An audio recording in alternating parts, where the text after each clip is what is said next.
एक बार एक शिक्षक संपन्न परिवार से संबंध रखने वाले एक युवा शिष्य के साथ कहीं टहलने निकले। उन्होंने देखा कि रास्ते में पुराने हो चुके एक जोड़ी जूते उतरे पड़े हैं, जो संभवतः पास के खेत में काम कर रहे गरीब मजदूर के थे, जो अब अपना काम खत्म कर घर वापस जाने की तैयारी कर रहा था। शिष्य को मजाक सूझा। उसने शिक्षक से कहा, गुरुजी, क्यों न हम ये जूते कहीं छिपाकर झाड़ियों के पीछे छिप जाए। जब वो मजदूर इन्हें यहाँ नहीं पाकर घबराएगा तो बहुत बड़ा मजा आएगा। शिक्षक गंभीरता से बोले, किसी गरीब के साथ इस तरह का भद्दा मजाक करना ठीक नहीं है।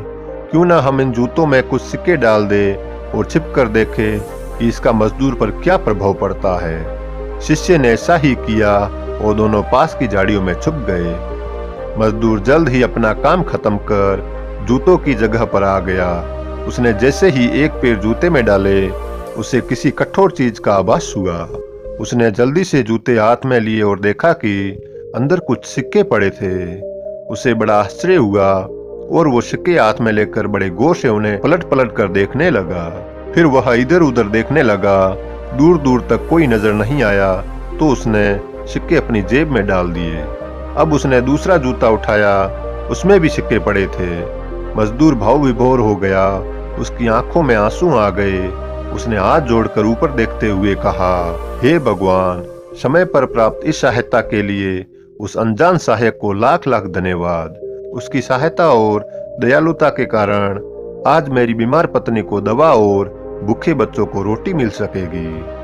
मजदूर की बातें सुन शिष्य की आंखें भर आई। शिक्षक ने शिष्य से कहा, क्या तुम्हारी मजाक वाली बात की अपेक्षा जूते में सिक्का डालने से तुम्हें कम खुशी मिली? शिष्य बोला, आपने आज मुझे जो पाठ पढ़ाया है उसे मैं जीवन भर नहीं भूलूंगा। आज मैं उन शब्दों का मतलब समझ गया हूँ जिन्हें मैं पहले कभी समझ नहीं पाया था, कि लेने की अपेक्षा देना कहीं अधिक आनंददायी है। देने का आनंद असीम है, देना देवत्व है। दोस्तों, सचमुच जॉय ऑफ गिविंग से बढ़कर कोई और सुख नहीं है।